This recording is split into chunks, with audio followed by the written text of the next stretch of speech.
এবার আমরা পড়ব কোরি সাইকেল।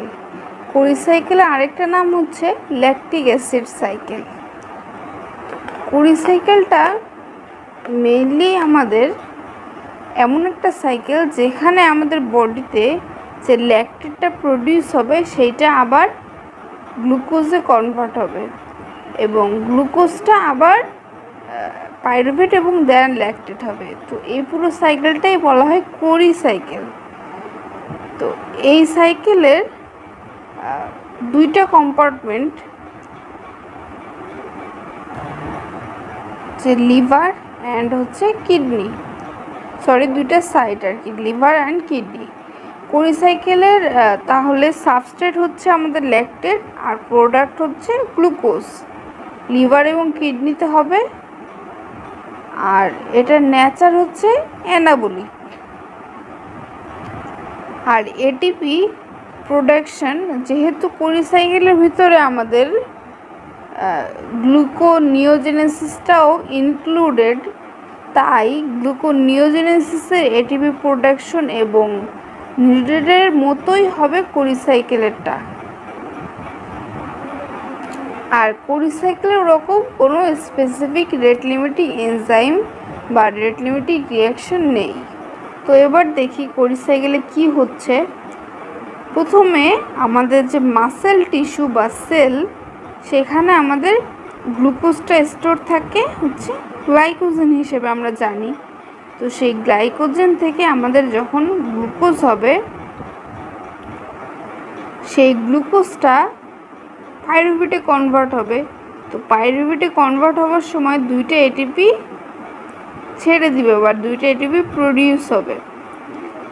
এবং এই প্রক্রিয়াটি কিসের মাধ্যমে হয় আমরা জানি, গ্লাইকোলাইসিসের মাধ্যমে হয়। আবার পাইরুভেট থেকে ল্যাকটেট কনভার্ট হবে।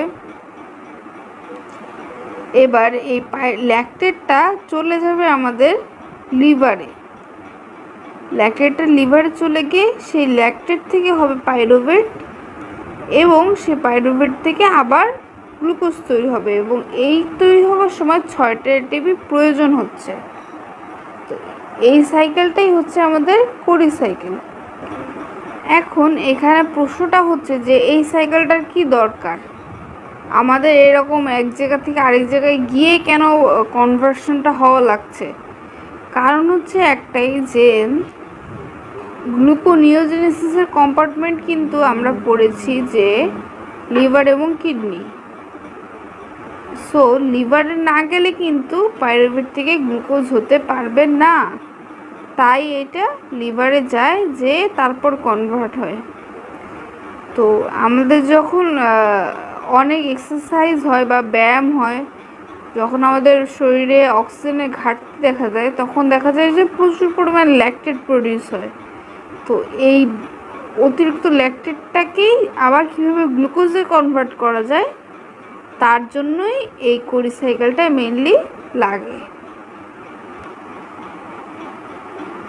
আচ্ছা, কোরি সাইকেলের পরে আমাদের পরবর্তী টপিক হচ্ছে এইচএমপি শান্ট বা হেক্সোজ মনোফসফেট শান্ট, বা এটাকে অনেকে পেন্টোজ ফসফেট পাথওয়েও বলে। এটার ডেফিনেশনে প্রথমে বলা যায় যে এটা একটা ইউনিক মাল্টিফাংশনাল পাথওয়ে। মাল্টিফাংশনাল কারণ হচ্ছে এটাতে অনেক ধরনের প্রোডাক্টস তৈরি হয় এবং এক একটা প্রোডাক্টের ফাংশন এক এক রকম। সো তার জন্য এটাকে বলা হয় মাল্টিফাংশনাল পাথওয়ে। এবং এটাকে একটা alternative pathway to glycolysis and TC cycle বলা হয়। মানে গ্লাইকোলাইসিস এবং টিসি সাইকেলের মধ্যে এটা একটা অল্টারনেটিভ পাথওয়ে। আর এটাতে গ্লুকোজের অক্সিডেশন হয়, কিন্তু কোনো এটিপি ডিরেক্টলি নিডও হয় না, আবার কোনো ওটিপি ডিরেক্টলি প্রডিউসও হয় না। এইচএমপি শান্টের দুইটা ফেজ আছে, একটা হচ্ছে আমাদের অক্সিডেটিভ ফেজ আর একটা হচ্ছে নন অক্সিডেটিভ ফেজ। অক্সিডেটিভ ফেজ মানে এখানে অক্সিডেশনটা হবে। তো এই ফেজের রিয়াকশনগুলো সবই ইরিভার্সিবল, আর নন অক্সিডেটিভ ফেজের রিয়াকশনগুলো সবই রিভার্সেবল। তো অক্সিডেটিভ ফেজে তাহলে প্রথমে আমাদের এইচএমপি শান্টের সাবস্ট্রেট হচ্ছে গ্লুকোজ 6-ফসফেট। এইচএমপি শান্টের সাবস্ট্রেট তাহলে গ্লুকোজ 6-ফসফেট, এবং সেখান থেকে তৈরি হবে মেনলি আমাদের রাইবোজ সুগার, বা রাইবোজ সুগার মানে হচ্ছে 5 কার্বন আর কি। তো তাহলে 6 কার্বন থেকে একটা 5 কার্বন বিশিষ্ট প্রোডাক্ট তৈরি হচ্ছে, এবং NADP2H তৈরি হবে। এটার সাইট হচ্ছে liver, lactating breast, adipose tissue, adrenal cortex, RBC, gonads and macrophage. Mainly খেয়াল করলে দেখা যাবে যে এইচএমপি শান্ট যে সেলগুলোতে হচ্ছে, যে সাইটগুলোতে হচ্ছে, সেগুলোর নামটা একটু মনে রাখা কষ্টকর, একটু চেষ্টা করলেই মনে থাকবে আর কি। আর কম্পার্টমেন্ট হচ্ছে এটার সাইটোপ্লাজম, এটার নেচার ক্যাটাবলিক, আর এটাতে কোনো ধরনের, আগেই বলেছি যে কোনো ধরনের এটিপি প্রডিউসও হয় না, কোনো এটিপি নিডও হয় না। আর এটার রেট লিমিটিং এনজাইম হচ্ছে গ্লুকোজ 6-ফসফেট ডিহাইড্রোজিনেজ। রেট লিমিটিং রিঅ্যাকশনটা হচ্ছে গ্লুকোজ 6-ফসফেট ডিহাইড্রোজিনেসের সাথে যখন NADP যুক্ত হয়ে রাইবোলোজ 5-ফসফেট এবং 2 NADPH এবং কার্বন ডাইঅক্সাইড তৈরি হয়, সেইটাই হচ্ছে রেট লিমিটিং স্টেপ। তো আবার আমরা সে অক্সিডেটিভ ফেজে চলে আসলাম, যে তাহলে এই যে গ্লুকোজ 6-ফসফেট থেকে বিভিন্ন রিঅ্যাকশনের মাধ্যমে রাইবোলোজ 5-ফসফেট তৈরি হয়। এখানে ভেঙে ভেঙে আমি 3টা রিঅ্যাকশন দেখিয়েছি, 3টা রিঅ্যাকশনকে না মনে রাখলেও চলবে, ডিরেক্টলি বললেও হবে। যেরকমটা আমি রেট লিমিটিং রিঅ্যাকশনেরটা দেখাইছি ওইটাই দিলে হবে। এখানে আসলে ওই রিঅ্যাকশনটাই ঘটে, আমি ভেঙে ভেঙে দেখিয়েছি, এটা এত মনে রাখার কোনো দরকার নেই। তো এটার আলটিমেট ব্যাপার হচ্ছে যে গ্লুকোজ 6-ফসফেট থেকে রাইবোলোজ 5-ফসফেট তৈরি হবে, এবং তার সাথে কার্বন ডাইঅক্সাইড তৈরি হবে, এবং 2টা NADP2H তৈরি হবে। এবার এটার পরে হয়ে যাবে নন অক্সিডেটিভ ফেজ।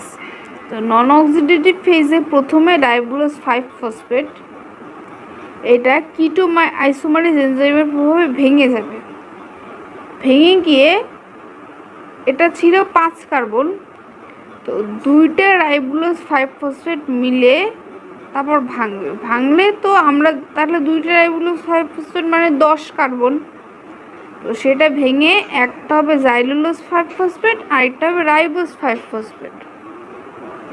তাহলে 2টা 5 কার্বন আবার ভেঙে গেল, তার মানে 2টা রাইবোলোজ ভেঙে একটা জাইলোলোজ আর একটা রাইবোজ তৈরি হবে।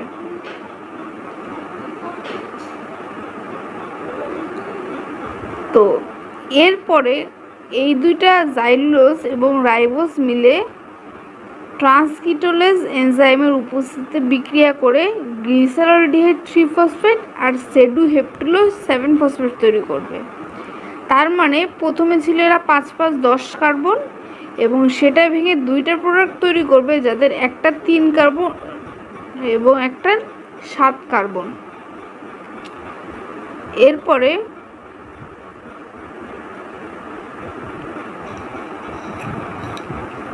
এরা আবার মিলে বিক্রিয়া করবে, এই দুটো প্রোডাক্ট আবার বিক্রিয়া করবে ট্রান্স অ্যালডোলেজ এনজাইমের প্রভাবে, বিক্রিয়া করে আবার 2টা প্রোডাক্ট তৈরি করবে, একটা হচ্ছে ফ্রুক্টোজ 6-ফসফেট আর একটা হচ্ছে ইরেথ্রোজ 4-ফসফেট।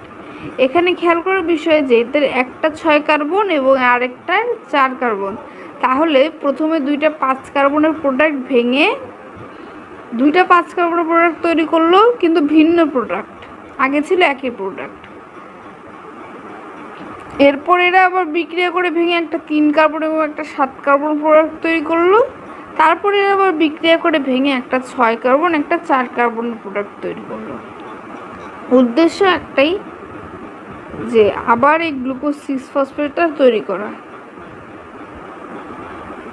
সো তাহলে এই ফ্রুক্টোজ 6 ফসফেট থেকে আমরা গ্লুকোজ 6 ফসফেট আগেই দেখেছি গ্লাইকোলাইসিসে হতে পারে।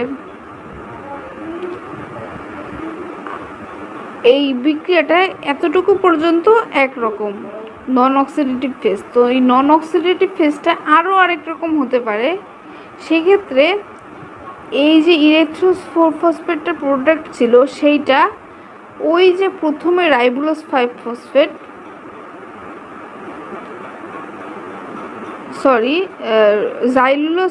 জাইলোজ 5 ফসফেট তার সাথে যুক্ত হবে। তার মানে এই ইলেকট্রোজ 4 ফসফেট এই জাইলোজ 5 ফসফেটের সাথে যুক্ত হবে, হয়ে এরা ট্রান্সকিটোলোজের সহায়তায় ভেঙে গ্লিসারোডিহাইড 3 ফসফেট এবং ফ্রুক্টোজ 6 ফসফেট তৈরি করবে।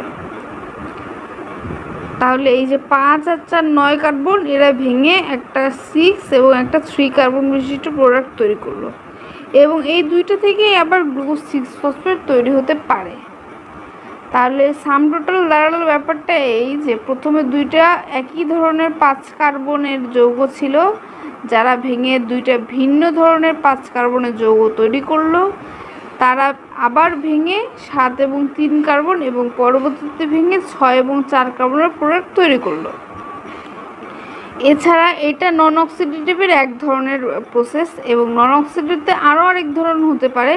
সেটার ক্ষেত্রে এই যে 5 কার্বন জাইলোজ এবং ইরাথ্রোজ মিলে 5 আর 4 9 কার্বন এরা ভেঙে গিয়ে 3 এবং 6 9 কার্বনের দুইটা প্রোডাক্ট তৈরি করতে পারে, এবং এই সব কটা প্রোডাক্ট থেকেই পরবর্তীতে গ্লুকোজ 6 ফসফেট তৈরি হতে পারবে। তাহলে এতটুকুই ছিল HMP শান্টের ওভার